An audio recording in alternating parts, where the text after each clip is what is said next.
ప్రముఖ కూచిపూడి నృత్య కళాకారిణి దీపికారెడ్డిని భారత ప్రభుత్వం పద్మశ్రీ పురస్కారంతో గౌరవించింది. 5.5 దశాబ్దాలుగా నాట్య రంగంలో ఆమె చేస్తున్న విశిష్ట సేవలకు గాను ఈ గుర్తింపు లభించింది. చిన్ననాటి నుంచే నాట్యంపై మక్కువ పెంచుకున్న ఆమె 1976లో రవీంద్ర భారతిలో తన తొలి ప్రదర్శన ఇచ్చారు. శాస్త్రీయ నృత్యాన్ని ప్రోత్సహించేందుకు ప్రభుత్వ పాఠశాలల్లోనూ డాన్స్ క్లాసులు నిర్వహించాలని, ప్రతిభ గల పిల్లలను ప్రభుత్వం ఆదుకోవాలంటున్న దీపికారెడ్డితో మా ప్రతినిధి అంశుమ ఫేస్ టు ఫేస్. అందం, అభినయం, అపారమైన కళా నైపుణ్యం ఆవిడ సొంతం. అందుకే భారత ప్రభుత్వం పద్మశ్రీ అవార్డుతో ఆవిడని పురస్కరించింది.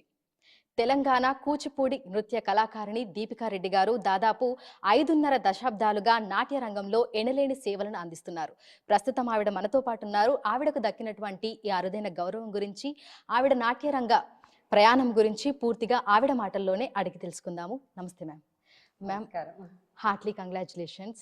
మీకు దక్కినటువంటి ఈ అపారమైనటువంటి అరుదైన గౌరవం గురించి. అసలు మీరు నృత్యం ఎప్పుడు మొదలు పెట్టారు? ఈ ప్రయాణం అంతా ఏ విధంగా స్టార్ట్ అయింది? నేను చాలా చిన్నదాన్ని.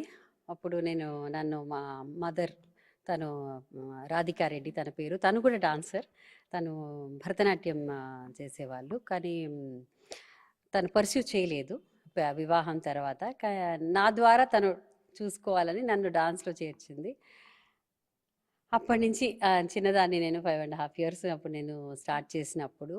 అండ్ అప్పటి నుంచి భగవంతుడి దయ వల్ల, అనుగ్రహం వల్ల ఈ రోజు వరకు నేను కంటిన్యూ చేస్తున్నాను. ఇప్పుడు నాకు 60 years.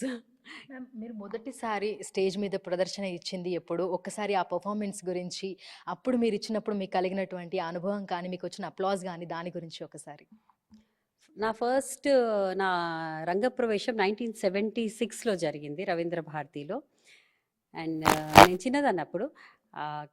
కానీ అసలు అందరు ఏమన్నారంటే, ఈ అమ్మాయికి ఏంటి స్టేజ్ ఫ్రైట్ లేదు, స్టేజ్ ఫియర్ లేదు, అంత కాన్ఫిడెంట్గా చేస్తుంది అంటే. నేను ఎప్పుడు భయపడలేదు, స్టేజ్ అంటే భయం లేదు. అండ్ నేను ఎంజాయ్ చేశాను నేను చేసేది. ఎందుకంటే నాకు డాన్స్ అంటే అదొక చిన్నప్పుడు అది ఎంత అందరూ నీకు అంత పిచ్చి ఏంటి అని అనేవాళ్ళు. పిచ్చి కాదు అది, it's more than that. It is a passion, it is form of worship. తర్వాత it's a form of worship over the years. చిన్నతనంలో అంత ఇష్టం అనమాట. అండ్ ఎప్పుడు నేను డాన్స్ గురించి ఏదైనా సాక్రిఫైస్ చేశాను అని ఎవరైనా అంటే, నేను అంత అనిపించదు నాకు. ఎందుకంటే నాకు అంత ఇష్టం, నేను ఇష్టపడి చేసింది అదే. అమ్మగారి దగ్గర నుంచి మీరు నేర్చుకున్నారు, ఆవిడ్ని చూసి మీరు నాట్యరంగంలోకి వచ్చారు. మీ నుంచి మీ పాప ఇప్పుడు, సో 3 తరాలు మీరు కొనసాగిస్తున్నారు. ఏ విధంగా అనిపిస్తుంది మ్యామ్? అంటే భావి తరాలకు నిజంగానే మీరందరూ కూడా ఆదర్శప్రాయం. సో ఎలా అనిపిస్తోంది? ఏంటంటే ఇప్పుడు నాకు చాలామంది అమ్మాయిలు ఉన్నారు. నా స్టూడెంట్స్ అందరూ నా అమ్మాయిలే అని ఎప్పుడు నేను అనుకుంటున్నాను. అండ్ సీనియర్స్ ఉన్నప్పుడు ఎప్పుడు నేను మా అమ్మాయిని నాతో పాటు అందరు గ్రూప్లోనే చేయించేదాన్ని. ఇప్పుడు తను సీనియర్ అయింది కాబట్టి తను ఇంపార్టెంట్, కానీ నా శిష్యులు అందరూ నాకు ఇంపార్టెంట్. అండ్ నాకేంటి ఆనందం అంటే, మేము ట్రెడిషనల్ ఫ్యామిలీ, ఈ ఆర్టిస్ట్ ట్రెడిషనల్ ఫ్యామిలీ కాదు కదా. అయినప్పటికీ కూడా మా ఇంట్లో వాతావరణం మన శాస్త్రీయ కళలకు ఎంత ఇంపార్టెన్స్ ఇస్తుంది అనేది అందరూ చూసి, బికాస్ అప్రిషియేట్ చేస్తారు. ఈరోజు వరకు నాకు జరిగింది నా లైఫ్లో, వజ్రోత్సవం అప్పుడు నేను రాణి లక్ష్మీబాయి, ఝాన్సీకి రాణి చేస్తున్నాను. అండ్ ఎల్బీ స్టేడియంలో ప్రోగ్రాము.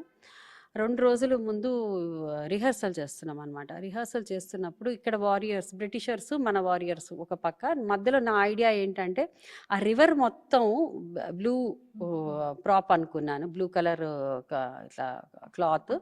అండ్ ఆ ఫైటింగ్ వల్ల ఆ బ్లూ బికమ్స్ రెడ్, రక్తం అన్నట్టు ప్రవాహం. అండ్ దెన్ హౌ లక్ష్మీబాయి ఎగురుకుంటా ఆ రివర్ మీద నుంచి వెళ్ళటం అని, ఆ రక్త ప్రవాహం అన్నట్టు అనుకున్నాను.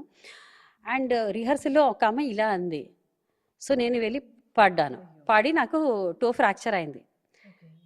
నెక్స్ట్ డే ప్రోగ్రాము ఎలా చేయాలి అనేది చాలా నాకు ఆ రోజు అపోలోకి వెళితే డాక్టర్స్ ఇంపాసిబుల్, ఏమన్నా పిచ్చా మీరు, ఎట్లా డాన్స్ చేస్తారు, అసలు ఇంత స్వెల్లింగ్ ఏంటి, మీరు అసలు చేయలేరు అని అనుకున్నప్పుడు, ఇంకా అది ఎట్లా చేశాను అనేది డాక్టర్స్ని బతిమిలాడి, ఆ పెయిన్ రాకుండా బ్లాకర్స్ వేసుకొని వెళ్ళి చేసి వచ్చి అది అలాంటి సిచ్యువేషన్స్ కూడా ఫేస్ అయ్యాయి. నిజంగా గ్రేట్ మ్యామ్. సో ఇప్పుడు మనకి క్లాసికల్ డ్యాన్స్ ఫామ్ నేర్చుకునే వాళ్ళు కూడా పెరుగుతున్నారు.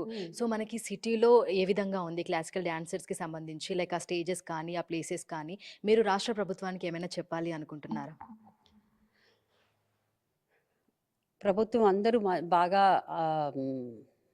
గుడ్ వర్క్ చేస్తున్నారండి. మా ఆర్టిస్టులందరినీ ప్రమోట్ చేయటంలో ఏమీ అట్లా లేదు. కానీ ఇంకా నేను ఒక్కటే ఏంటంటే, నాకు గవర్నమెంట్ స్కూల్స్ నుంచి ఐడెంటిఫై సమ్ మంచి టాలెంట్ ఉండే వాళ్ళని అండ్ వాళ్ళని ఐడెంటిఫై చేసి